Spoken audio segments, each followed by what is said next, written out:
Olá, alunos! Vamos para mais uma aula de redação. Hoje iniciamos o nosso segundo bimestre. Nós vamos falar de argumentação, continuar o que nós já começamos no bimestre anterior, focando. Nós vamos focar neste bimestre na questão da introdução e da conclusão. Que a introdução, para mim, eu acho uma das partes mais difíceis de um texto, que é começar a escrever. O concluir, eu acho a parte mais fácil, que é colocar uma proposta de solução. Vamos lá. Por que escrever artigos de opinião? Primeiramente, a gente escreve artigo de opinião para disseminar, para expandir conhecimento. Eu acho importante isso, você mostrar o seu conhecimento. Compartilhar um ponto de vista. Se eu penso daquela forma com que uma outra pessoa pensa, compartilhe isso com ela. Engajar o público numa causa, construir uma reputação pessoal e ou profissional. Por isso que escrevemos artigos de opinião. Aqui na página 4 da apostila, traz a dissertação, que é um gênero textual argumentativo. Qual dica que nós temos para isso? Escrever e reescrever até obter um texto coeso e coerente. O que é um texto coeso? Que não tem repetição de palavras no mesmo parágrafo e que tem o uso de conectivos no início dos parágrafos e no meio dos parágrafos. E um texto coerente, que não que fala no começo que o ato de dar esmolas é uma coisa boa, depois coloca que é ruim. Tem que ter uma coerência, seguir uma linha de raciocínio. Com boas ideias expressas de forma clara, agradável e atraente. A dissertação, ela é para expor ideias, debater, discutir, defender, questionar a respeito de um determinado assunto.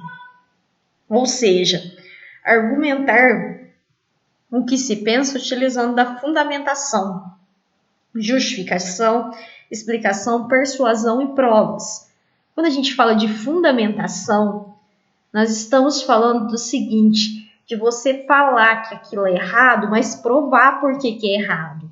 Para você fundamentar uma coisa, você tem que pegar e provar com algum pensamento filosófico ou sociológico, provar com um dado estatístico, provar com acontecimento histórico. Você prova de várias formas, mas você tem que provar para você convencer o leitor de que o que você está falando tem fundamento. O que é uma redação bem escrita? Isso está falando nesse texto da página 4 da apostila. Tem que ter a linguagem culta, só que a linguagem culta ela não é suficiente para você escrever um bom texto. Precisa de outras coisas, como uma argumentação convincente, o uso de conectivos, uma proposta de solução bem elaborada, com 5 elementos válidos. Nós estudamos nas aulas presenciais o que eram esses 5 elementos válidos. Vamos retomar. Um agente, que é quem vai resolver o problema. A ação, o que vai ser feito para resolver o problema. O modo e meio, que é a maneira de resolver o problema. O modo e meio, ele vai variar de acordo com o agente que eu colocar. Se eu colocar o agente a mídia, vai ser por meio de notícias e reportagens.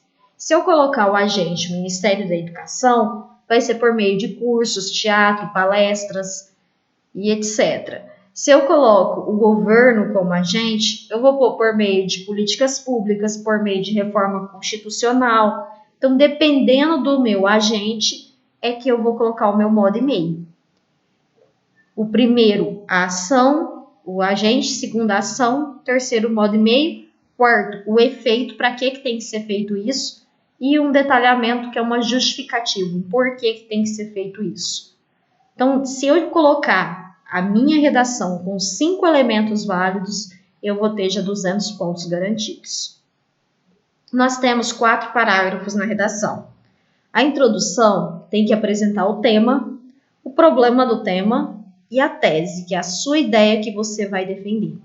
A tese é um pouquinho do argumento 1 e um pouquinho do argumento 2. O argumento 1 e o argumento 2 é o segundo e terceiro parágrafo. O argumento 1 tem gente que gosta de colocar as causas do problema.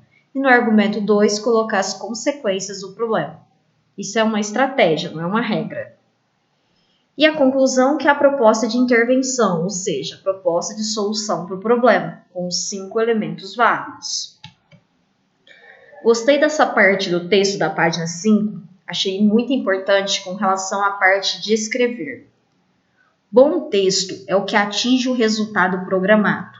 Com base nisso, é mais funcional trocar o conceito de correção pelo de direcionalidade. Bom escritor não é o que escreve correto, mas o que sabe escolher para o seu texto os recursos que obedecem à sua intenção. A direcionalidade, que pode ser chamada de orientação argumentativa, é a competência de controlar o texto e orientá-lo para o rumo que se quer dar a ele. Então aqui nós temos uma coisa, o bom escritor não é o que escreve correto, mas o que sabe escolher a orientação para o seu texto. Então eu posso escrever errado no texto dissertativo argumentativo? Não é isso. O leitor do seu texto, que no caso é um corretor de redação de vestibular, ele não vai ficar satisfeito com uma linguagem incorreta. Uma linguagem coloquial, precisa de ser uma linguagem formal. Então, você tem que escrever correto, mas não é só isso. Você precisa de ter argumentos. Você tem que escrever correto porque a sua intenção é passar no vestibular.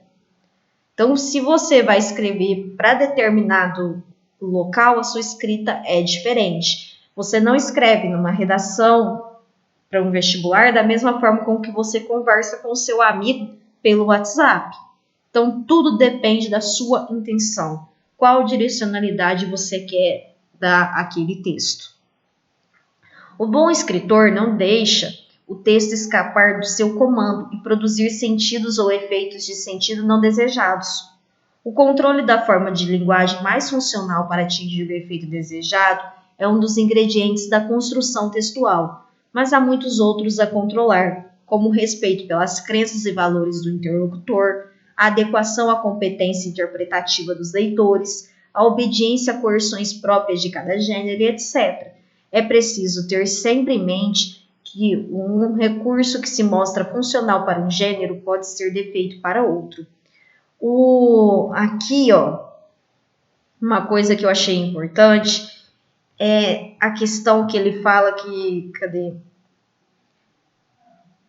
o respeito pelas crenças e valores do interlocutor. Não é porque eu penso diferente que eu estou certo, eu sou superior. Eu tenho que respeitar a opinião de outra pessoa. O respeito está sempre muito nítido e muito claro com relação a pensamentos escritos ou falados. Dicas para produzir um bom artigo de opinião. Após a leitura de vários pontos de vista, anote num papel os argumentos que lhe agradam. Eles podem ser úteis para fundamentar o ponto de vista que você irá desenvolver. Não só argumentos, mas citações. Citações também se enquadram aí. Ao compor o seu texto, leve em consideração o interlocutor, quem irá ler a sua produção. A linguagem deve ser adequada ao gênero e ao perfil do público leitor. No caso, nosso gênero é o dissertativo argumentativo, então a linguagem tem que ser culta. Escolha os argumentos entre os que você anotou que podem fundamentar a ideia principal do texto, de modo mais consciente, e desenvolva-os.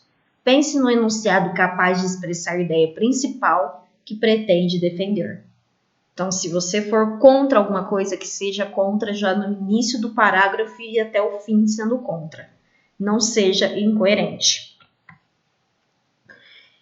Quando vocês fizeram a prova para mim, vocês fizeram uma redação sobre o tema Viver em Rede no século XXI, os limites entre o público e o privado. Essa redação eu corrigi e eu enviei para vocês a devolutiva dela, o que está errado, o que precisa melhorar. Então, no exercício dessa semana, o que vocês vão fazer? Vocês vão pegar essa redação, reescrever ela, melhorando as questões vistas aqui nessa aula, melhorando com o que vocês aprenderam nessa aula e com as correções que eu orientei vocês. Enviar até o dia 11/6, quinta-feira, sem atrasos. Enviar pelo Google Classroom. Vocês tiram foto e me enviam. Por favor, dúvidas, é só me chamar no particular. Se tiver dúvida quanto à elaboração do exercício, me pergunte, mas não fique com dúvidas. Depois a gente marca online para a gente discutir melhor essas situações. Bons estudos a todos!